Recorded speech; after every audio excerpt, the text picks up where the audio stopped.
엠킴TV 구독자 및 시청자 여러분 안녕하세요. 오늘은 짧고 간략한 엠킴의 뉴스를 준비했습니다. 오늘의 첫 번째 소식입니다. Colonial Pipeline paid nearly $5 million in ransom to hacker group. 콜로니얼 파이프라인, 해커 그룹에게 $500만 지불하다라는 제목의 기사입니다. 블룸버그는 어제 목요일 콜로니얼 파이프라인이 동유럽 해커들에게 서비스 복구를 위해 $500만 지불했고 추적할 수 없는 암호화폐로 지불해서 상황을 정리했다는 소식을 전했습니다. 하지만 기사에 따르면 거금을 지불하고 해커들로부터 받은 서비스 복구 암호 툴은 완벽히 작동되는 대신 느리게 작동되었으며 콜로니얼 측은 결국 백업해 두었던 자체 시스템을 복구하는 데 부분적으로 사용했어야 했다고 설명하고 있습니다. 미국 최대 규모 송유관 해킹 사건이 벌어지며 많은 미국의 보수 여론에서는 미국 연료의 상당 부분을 책임지는 대규모 파이프라인 해킹도 이렇게 쉽게 가능한데 마음만 먹으면 선거 투표기계 해킹은 아무것도 아니었겠네라는 의견을 보이기도 하며 다시 한번 사이버 공격에 대한 심각성에 대해 언급했습니다. 하지만 사실 보수 여론의 이런 반응보다 더 흥미로운 반응은 바로 바이든 행정부의 반응이었습니다. 화요일 백악관에서 열린 기자회견에서 에너지부 장관인 제니퍼 그래놀름은 파이프라인 해킹 사건에 대한 질문을 기자들에게 받았고 이렇게 대답했습니다. We obviously are all in on making sure that we meet the president's goals of getting to 100% clean electricity by 2035 and net zero carbon emissions by 2050. And, if you drive an electric car, this would not be affecting you, clearly. But 그래놀름 장관은 2035년까지 클린 에너지를 100% 도입하는 것과 2050년까지 탄소 배출량을 0으로 만들기 위한 대통령의 목표를 달성하는 데 총력을 기울이겠다라고 말하며 전기차를 만약 운전했다면 송유관 해킹은 문제가 되지도 않았을 것이다 라고 말했습니다. 결국 송유관 해킹에 대한 해결책에 대해 그녀는 민주당의 클린 에너지 환경 정책을 강조하며 보수 측의 논란을 일으키고 있습니다. 제니퍼 그래놀름 장관의 전기차 발언을 들은 보수 여론들은 휘발유 내연기관차를 사는 것이 국가를 향한 반란 행위인지는 처음 알았네요. 나는 테슬라도 좋아하긴 하지만 최근에 휘발유차를 샀고 만족합니다. 사실 정부가 너무 전기차만 사라고 강조하니까 더 사기 싫어지는 것이 사실이네요. 그러니까요. 마치 전기 공급은 해킹당할 수 없는 것처럼 말하고 있네요. 근데 저도 그 생각을 했어요. 그래놀름은 전기차의 전기가 그냥 배터리로 순간이동되는 줄 아나 봐요. 저런 사람이 에너지부 장관이라니. 라고 말하며 공통된 각자의 생각들을 표현했습니다. 다음 소식입니다. 이스라엘과 하마스의 전쟁에 가까운 무력 갈등이 닷새째 이어지고 있습니다. 현재까지 팔레스타인의 하마스 무장정파 테러리스트 그룹은 이스라엘 민간 도시를 향해 약 1000발이 넘는 로켓포를 쌓아 올렸고 이스라엘 군은 자체 미사일 방어 시스템인 아이언돔으로 방어했습니다. 그리고 닷새째 되는 오늘 이스라엘의 지상군이 가자지구 하마스의 접경 지역에 집결하여 전면전에 대비하고 있다는 소식이 언론과 또 외신을 통해 들려오며 긴장감을 고조시켰지만 결국 이 모든 것이 이스라엘군의 탱크와 지상군 병력에 대비하기 위해 하마스가 비밀리에 만든 숨겨진 수억 킬로미터 규모의 지하 터널의 위치를 포착하기 위한 이스라엘의 작전이었던 것이 밝혀졌고 이스라엘군은 성공적으로 전투기 160대를 띄워 하마스의 지하시설을 파괴했습니다. 이스라엘 타임즈에 따르면 이스라엘의 이번 공격은 약 40분간 지속되었고 총 450발의 미사일이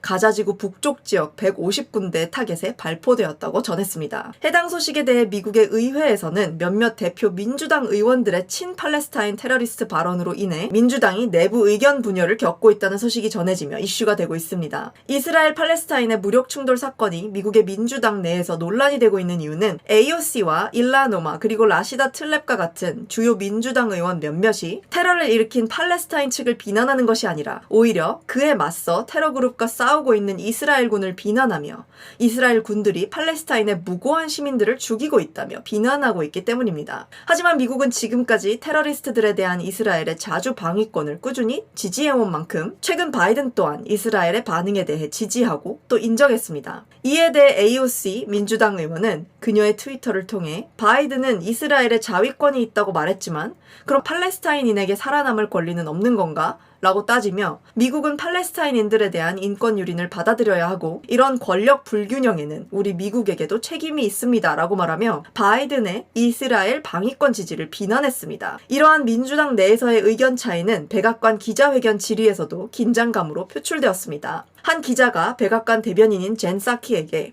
왜 백악관 성명에서는 이스라엘의 자위권만 강조하고 팔레스타인 자위권에 대해서는 언급하지 않느냐라고 질문하자 젠 사키는 이 로켓 발사와 공격은 하마스에서부터 시작되었으며 팔레스타인 주민들을 위협하는 주체는 이스라엘군이 아닌 하마스 테러 조직입니다 라고 말하며 이스라엘 자위권을 인정하는 백악관의 입장을 대변했습니다. 민주당에서도 플로리다의 테스 도이치 민주당 의원과 같은 다수의 의원들은 AOC나 일라노마 의원의 의견과는 반대로 그 누구도 하마스 테러 그룹을 변호해선 안 됩니다. 절대로 라고 말을 하며 공화당 의원들과 백악관의 입장에 동의를 표했습니다. 팔레스타인 가자지구의 하마스 무장정파 테러리스트가 중동 평화에 위협을 가져오며 미국 내에서도 의견 분열을 이렇게 일으키고 있는 가운데 엎친 데 덮친 격으로 하마스 리더의 트윗이 논란이 되고 있습니다. 자, 이스라엘을 선 공격한 팔레스타인 하마스의 리더는 그의 트위터에 이스라엘의 수도인 텔아비브와 그들의 송유관을 폭파한 것에 대해 신께 영광을 돌립니다 라는 글을 남겼고 미국의 조던 샥텔이라는 기자가 이 트윗을 캡처해서 죄 없는 트럼프는 트위터에서 쫓겨났는데 이스라엘의 수도를 폭파한 것을 축하하고 있는 하마스의 리더는 남아있다니 라고 코멘트하며 트위터의 진보적 정치 편향성과 또 캔슬 컬처에 대해 비난을 가했습니다. 다음 소식은 마리코파 선거 재검표 관련 소식입니다.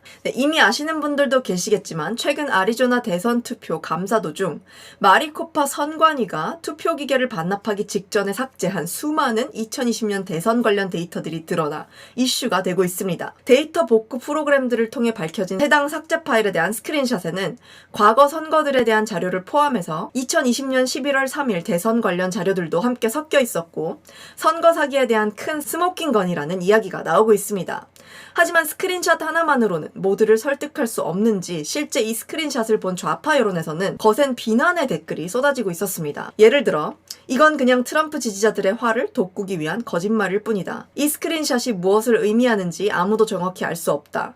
결국 이미 3번의 재검표가 이루어졌었고 이 감사 자체가 사기 감사일 뿐이다. 우리 미국의 납세자들의 돈이 이 말도 안 되는 거짓 감사에 들어가지 않기만을 바란다. 공화당 말고는 그 누구도 참여하지 않는 감사인데다 결과도 바꿀 수 없는 낭비 작업일 뿐이다. 대선 결과는 이미 인증되었다. 이렇게 좌파 여론은 해당 스크린샷 자료는 언제든 원하면 조작할 수 있는 자료라고 비난하며 지속되는 아리조나 재검표와 또 발견되고 있는 증거 자료에 대한 불신을 보이고 있습니다. 과연 이들의 불신을 잠재워줄 수 있는 확실한 재검표 결과와 증거들이 어떻게 나오게 될지 기대해봅니다. 자, 마지막 소식은 백신 접종을 받은 사람들은 실내에서 마스크를 착용하지 않아도 된다는 미국의 질병관리센터 CDC의 최근 발표에 대한 소식입니다. 최근 CDC는 백신을 맞은 사람들에 한해 마스크 없이 실내 및 실외 활동을 할 수 있다고 발표했으며 백신을 맞은 사람이라면 누구나 팬데믹 이전처럼 활동할 수 있을 거라고 발표했습니다. 자, 이에 대한 공화당 테드 크루즈 의원의 의견을 들어보도록 하겠습니다. What are you thinking about the fact now that fully vaccinated people can go maskless in many, many situations?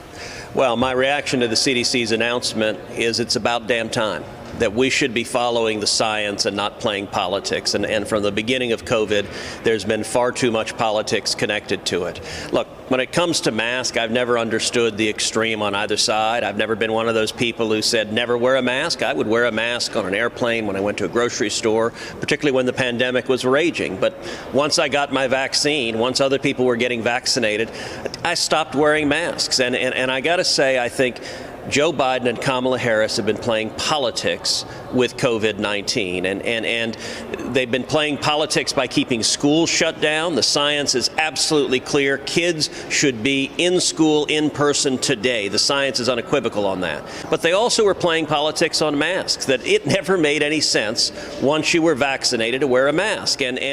네, 테드 크루즈 의원은 그동안 민주당이 코로나와 또 마스크를 정치적으로 이용하며 사람들을 규제해 온 것에 대해 이제는 그만할 때가 되었다고 말하고 있습니다. 그리고 테드 크루즈 의원 외에도 미국의 수많은 학부모들은 지속되는 마스크 착용 의무 정책으로 인해 자녀들에게 끼치는 부정적인 영향에 대해 목소리를 내왔습니다. It's time. Take these masks off of my child. Every one of us knows that young children are not affected by this virus. They're not. And that's a blessing. But as the adults, what have we done with that blessing? We've shoved it to the side and we've said, we don't care. You're still going to wear a mask on your face every day, 5 and 6-year-olds. You still can't play together on the playground like normal children, 7 and 8-year-olds. Shame on us. But it's April 15th, 2021, and it's time. Take these masks off of my child. we are supposed to be physically distancing, wearing masks, and so all of 네, 코로나 팬데믹에 대한 규제가 1년 이상 지속되어 온 이 시점에 테드 크루즈 공화당 의원의 말과 또 학부모들의 간절한 외침이 하루빨리 적용되어 미국뿐 아니라 전 세계 많은 사람들이 다시금 정상적인 삶을 하루빨리 누릴 수 있기를 바라보며 오늘의 엠킴TV는 여기서 마치도록 하겠습니다. 오늘의 영상에 대한 여러분들의 생각을 자유롭게 댓글을 통해 남겨주시고요. 오늘의 영상이 좋으셨고 앞으로의 영상도 기대되신다면 구독과 좋아요 그리고 알람 설정까지 부탁드리겠습니다. 안녕히 계세요.